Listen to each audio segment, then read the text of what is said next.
हमने अपने घर में अपने पितरों को स्थान दे रखा है और हम उन्हें पूजते हैं, तो हम क्या सही है? ये ज्यादातर समस्या मैंने देखी राजस्थान, पूर्वी दिल्ली, इधर उत्तर प्रदेश, हरियाणा, ऐसे कई जगहों पर मैंने ये ज़्यादातर मामले में ये समस्याएं देखी हैं कि जहां आपने पितरों को लोग स्थान देते हैं, कभी खेतों में देते हैं, कभी कहीं देते हैं, उनका स्थान बना होता है और निरंतर उनको वहां बैठाले हुए हैं, पितर देवता की पूजा हो रही है। अच्छी बात है, पूजा करना कोई बुरी बात नहीं है, लेकिन पितरों की पूजा नहीं होती, पितरों की कभी पूजा नहीं होती। पितरों का सम्मान होता है, पितरों को श्रद्धा अर्पित की जाती है। अगर आप भगवान की तरह पितरों को पूज रहे हैं तो सबसे बड़ा गुनाह ये कर रहे हैं कि जिसको सदगति मिलनी चाहिए था आपने उसको बांधकर बैठा दिया, जो एक सदगति को प्राप्त कर सकता था, जिसके वजह से अनंत ऐश्वर्य और आनंद हो सकता था, आपने क्या किया? आपने उसे बैठा दिया। बैठो, हमारा कल्याण करो। अब वो तो भूत प्रेत है, वो तो जो कहोगे वो करेगा, लेकिन एक वैचारिक, अभी मेरे पास 10-12-15 दिन पहले एक फोन आया, तो एक व्यक्ति ने कहा जी मैं बहुत परेशान हूं और मैं आपके वीडियो को देखा है तो मुझे लगता है कि मुझे अपने पितरों के लिए सब करना चाहिए। अच्छी बात है। फिर 2 दिन बाद उसका फोन आया और मेरे को फोन दिया गया, फिर उसने बोला मेरी पत्नी बात करना चाहती है, मैं करवाओ। पत्नी ने बात की, बोला साहब इनको जो करना है वो करें, लेकिन मेरे जो पितर देवता है मैं उनको नहीं भेजूंगी। बोला कौन है? मैंने कहा तुम्हारे पितर देवता कौन है? बोला मेरा बेटा है, मर गया था, मैंने उसको पितर बना के रखा है और मेरी बहुत बुरी हालत थी, लेकिन जब से मैंने पितर बनाया है तब से मेरे जीवन में सुख है, आनंद है, और चाहे कुछ हो जाए, या कहाँ लिखा है कि पितरों को, अब मैं उससे क्या बात करता। लेकिन मैंने एक चीज देखी, उसको देखकर मैं अंदर तक कांप गया,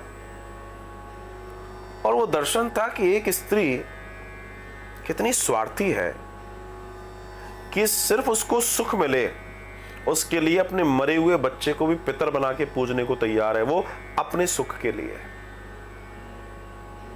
आप विचार करिएगा जो मैं कहना चाह रहा हूं कि उन पितरों को जिनको सदगति देनी चाहिए था, जिनकी आत्मा रिलीफ हो, आगे की यात्रा करे, नया शरीर ले या जो भी कुछ करे या मुक्त हो जाए, ध्यान करो। जीते जी नहीं कर पाए, मरने के बाद ही कर दो। लेकिन विडंबना देखिए, कितनी बड़ी अज्ञानता है, कितनी बड़ी अज्ञानता है कि जिनको सदगति देनी चाहिए था उनको आपने बांध दिया। तत्कालिक प्रभाव से तो आपको आनंद आ रहा है, अच्छी बात है, लेकिन जैसे जैसे ये पक जाएंगे, ये बड़े मजबूत हो जाएंगे, ये तुम्हें उल्टा टांग देंगे, क्योंकि अभी तो मामला अलग है। जब ये पितृ त्रस्त हो जाएंगे तुमसे कि तुम अपने स्वार्थ के लिए हमारा उपयोग कर रहे हो, एक समय के बाद ये तुम्हारे जीवन को उल्टा कर देंगे। और तुम इस बात को आज मानो या ना मानो। अच्छा, आप वेदों को नहीं मानते, आप पुराणों को नहीं मानते, क्योंकि आप सिर्फ पितर को मानते हो। क्योंकि अगर आप वेद पुराणों को मानते होते तो वेद पुराण कह रहे हैं कि पितरों को पूजना नहीं है, क्योंकि आप वेद पुराणों को भी नहीं मान रहे हो, आप हिंदू सनातन संस्कृति को नहीं मान रहे हो, तो आपके लिए तो वैसे भी हम कुछ नहीं कह सकते, कुछ नहीं कर सकते।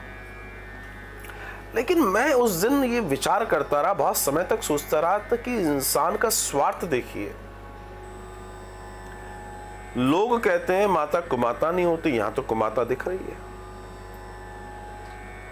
जो अपने बच्चे के मर जाने पर उस बच्चे को पितर के रूप में स्थापित करके कह रही है मेरा जिस दिन से मैंने इसको पूजना शुरू किया है मेरे जीवन में आनंद है, मैं क्यों इनको सदगति करवाऊं, मैं क्यों गया करवाऊं। विचार करने वाली बात है। लेकिन जो लोग इस तरह की पूजाएं कर रहे हैं, या स्थान दिए बैठे हैं, या खेतों में या घरों में, ये गलत है। अब बहुत सारे लोग कहते हैं चलो गलत है, अब हम क्या करें? कुछ नहीं करना, आह्वान कीजिए, उनको प्रसन्नता के साथ प्रणाम कीजिए और आह्वान करके उनसे कहिए चलिए साहब हम आपकी सदगति कराना चाहते हैं। ध्यान रखिएगा, नाचते हुए आएंगे, क्योंकि सदगति ही करवानी है उन्हें। वे चाहते हैं कोई सदगति करवाने वाला मिल जाए, वे तो चाहते हैं कोई मिल जाए सदगति करा दे। हमारे प्रेत या पितर जितने पुराने होंगे उतने ही उनके दोस्त पितर और प्रेत तैयार होते जाते हैं।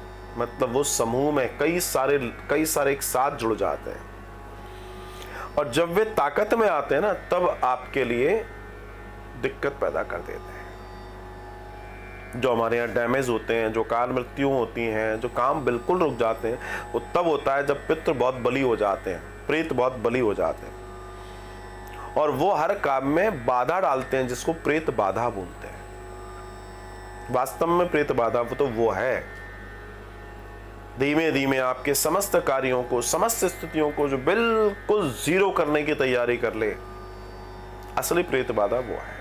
और वो कोई और नहीं है, वो हमारे पितृ हैं, स्वजन हैं, जो चले गए, जिनके लिए हमने कुछ नहीं किया, सिर्फ हम उनकी प्रॉपर्टी, उनके नाम, सारी चीजों का ऐश्वर्य ले रहे हैं, लेकिन उनको देने के लिए हमारे पास कुछ नहीं है। हम अपने आनंद में डोल रहे हैं, अपने ऐश्वर्य में डोल रहे हैं, अपनी स्थिति में डोल रहे हैं।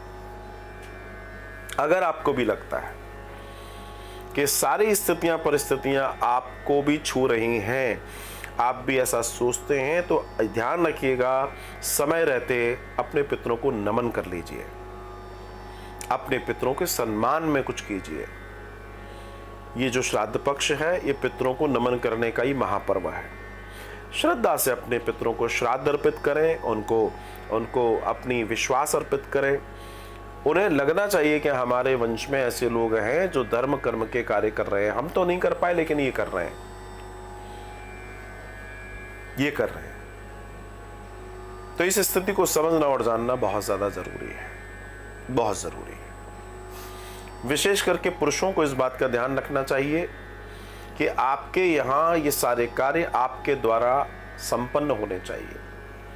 आज एक बहुत बड़ा वर्ग है पुरुषों का जो गलत खान पान में चला गया है, गलत खान पान में जा चुका है। और मैं आपको बताना चाहता हूं कि ये आपकी अवनति का कारण बनेगा। मतलब आपको नीचा करेंगे, उतना आपके पितृ आपसे रुष्ट होंगे और आपके कार्यों का नाश करना शुरू कर देंगे, आपका रक्त चूसना शुरू कर देंगे, आपको बीमार करेंगे, आपको समस्याओं से घेर लेंगे और आप धीमे धीमे, हाँ, यह आपका जितना बड़ा साम्राज्य है होने में उतना समय लगेगा। जिसका छोटा है उसका जल्दी होगा, जिसका बड़ा साम्राज्य है, जो ज्यादा शक्तिशाली है, जिसका इम्यून सिस्टम बहुत अच्छा है, उसको छोटी मोटी बीमारियां फर्क नहीं करती। जिनका इम्यून सिस्टम बढ़िया था वो कोरोना में बच गए, जिनका घटिया था वो चले गए, चाहे कितना ही बड़ा आदमी हो। उदाहरण से समझ में आ गया होगा। ऐसे ही पितरों का मामला है। आपका सिस्टम अगर मजबूत है तो ठीक है, धीमे धीमे किला ढहेगा, लेकिन ढहेगा जरूर। मैं डरा नहीं रहा हूं, मैं सत्य कह रहा हूं आपसे। इसे सोचना, इसमें समझना बहुत जरूरी है। ये विशेष 3 घंटे का प्रोग्राम आपके लिए मैं इसलिए लेकर आया हूं ताकि इस श्राद्ध पक्ष में आप पूरी श्रद्धा के साथ अपने पितरों को नमन कर पाए। ध्यान रखिएगा, ये ऐसे ही नहीं है।